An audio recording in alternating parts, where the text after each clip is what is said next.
Hi, I'm Tracey Hulme. I am the culinary instructor at the Waterloo Career Center, and we're hosting an event today called Baby It's Cold Outside.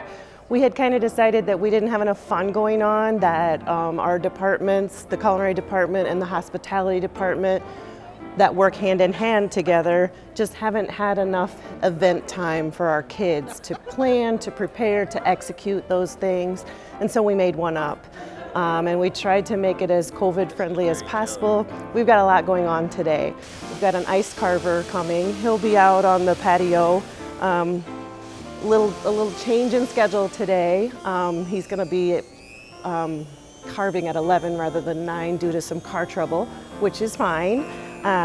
He is being hosted by my 2020 culinary team. They had some money and we decided to use that to host that event, that part of the event, and to really showcase and try to promote culinary and hospitality.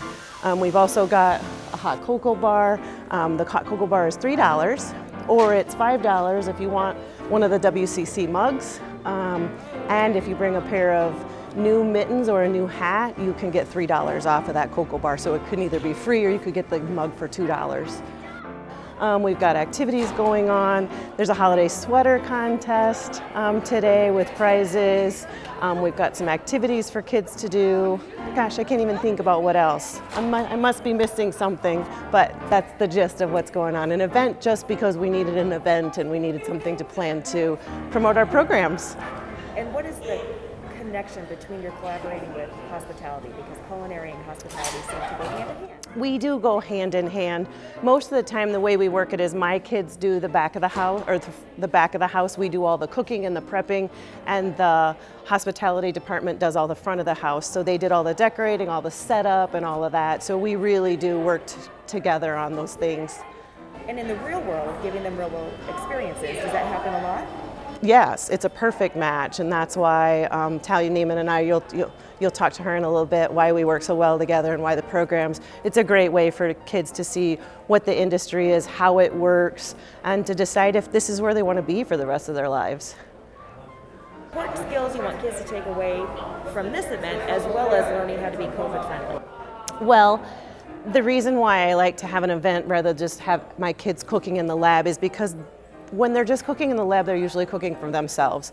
They don't get that perfection element. They don't get the speed. They're just working at what you'd call home speed. And when I need it now. It needs to be out, it needs to be hot, it needs to be correct, it needs to be done to my terms. I tell them all the time, they do all the work, but I get all the credit because it's my name on it. And so it has to be done. It has to be done perfect. It can't be done subpar. With the cupcakes today, the 3 bakers spent all day yesterday in the lab. They started baking at 8:15 and they left here at 4:15. So it was a great industry look into what it would be like to be a baker. And as they were leaving at about 4 o'clock, I said to all 3 of them separately, "So how'd today feel?" The first one said, "Great, this is what I know. I know this is what I want to do." One of them said, "Oh, no, I'm never doing this again." And the third one said, "I loved it. I got to leave. I got to go to work in the industry." So 2 of them were well prepared and know that it's right for them. It's just a good way for them to glimpse into the industry and see, aha, I want to do this, or no, not for me. So with today's prep, there was some COVID things that we have to do different. As you scan around, you'll notice that our hot cocoa bar is behind the screen. Nobody can touch food. We wear masks and we wear shields on top of that. We don't wear gloves unless we're touching ready-to-eat food, but we wash our hands about 1,000 times a day.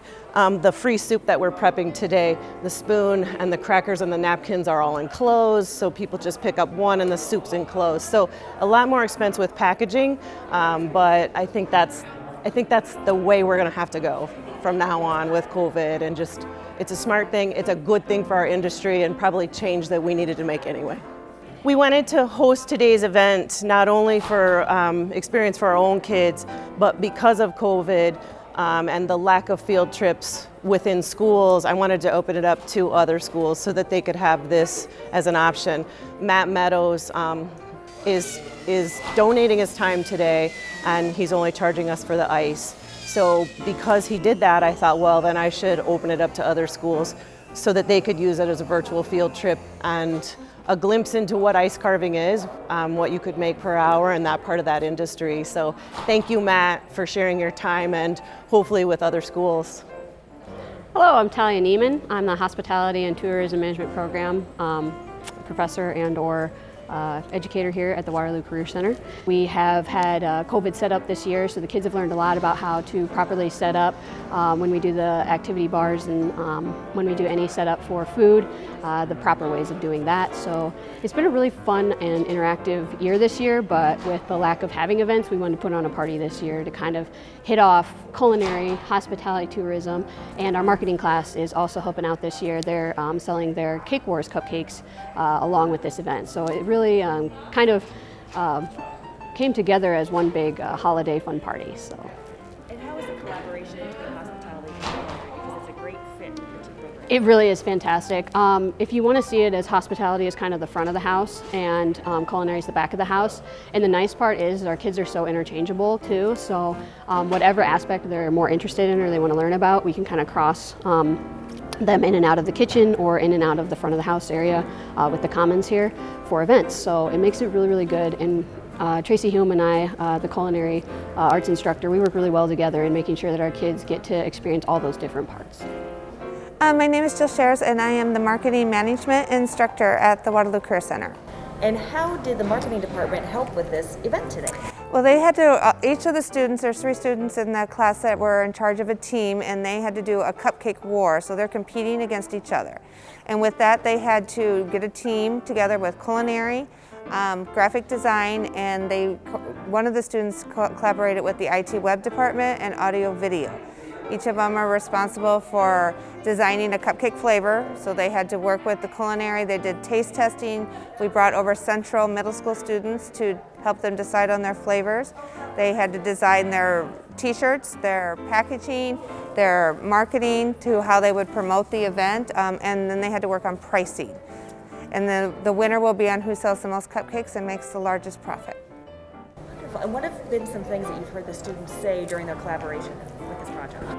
Well, obviously a lot of it was virtual and emailing, so they were learning how to work with people that were not sitting directly next to them in class, and that led to some challenges and the every other day. So a lot of communication skills learned through it, and then writing skills. It's a professional marketing plan that they have written.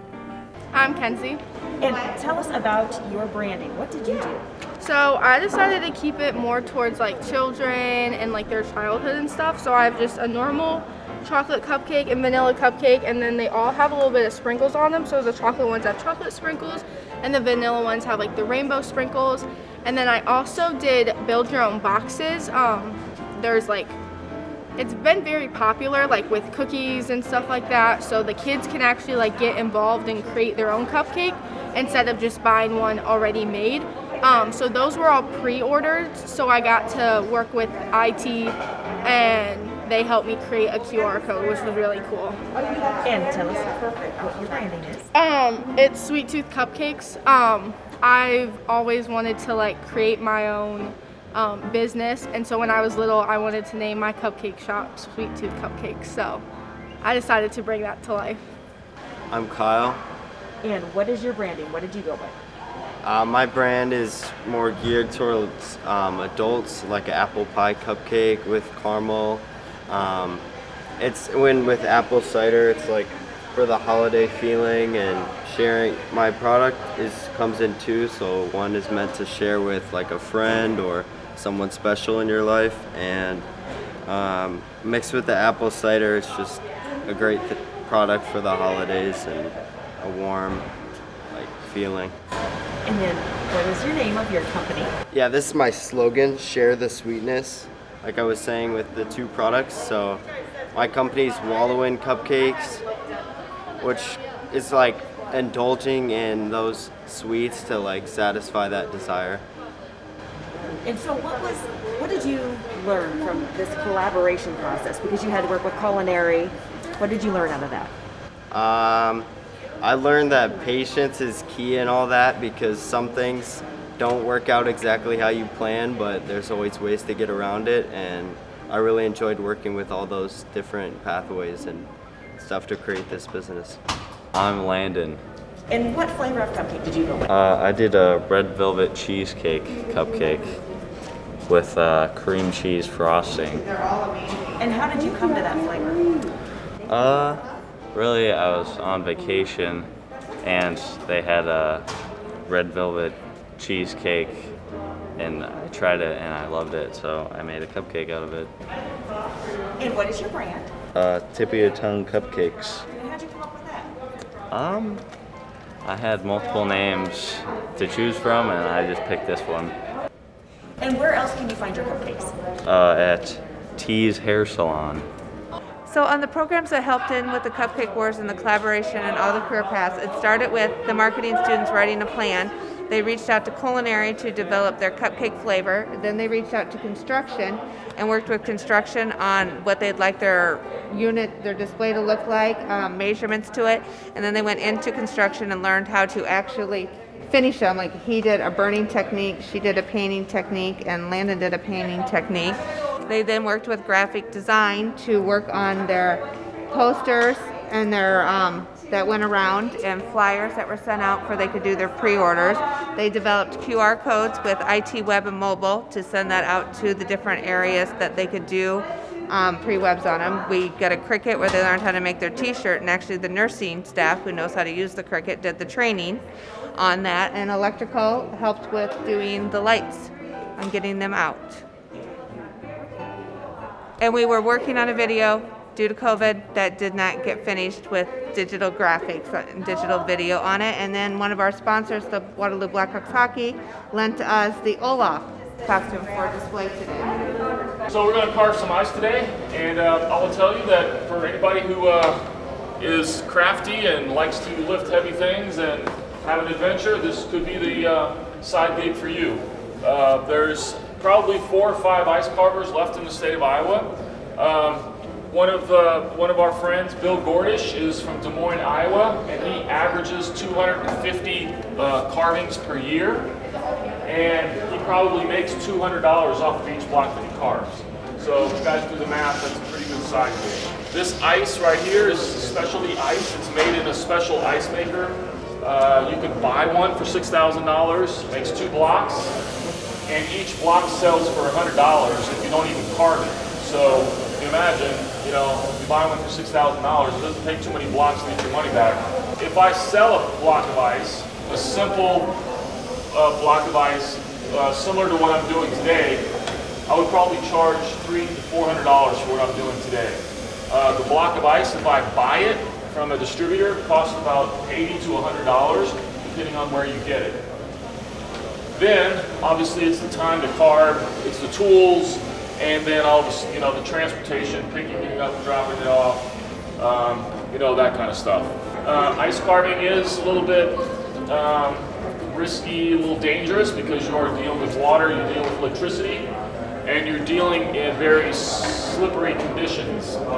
So usually you have to take care, you have to wear, I'll slip into some rubber gloves, so in case there's any loose connections in my electrical wiring, I always wear rubber boots, so I'm totally grounded. Every block is 20 inches wide by 40 inches high, and they can range in thicknesses because these blocks are made in a big ice tray that fills up like this.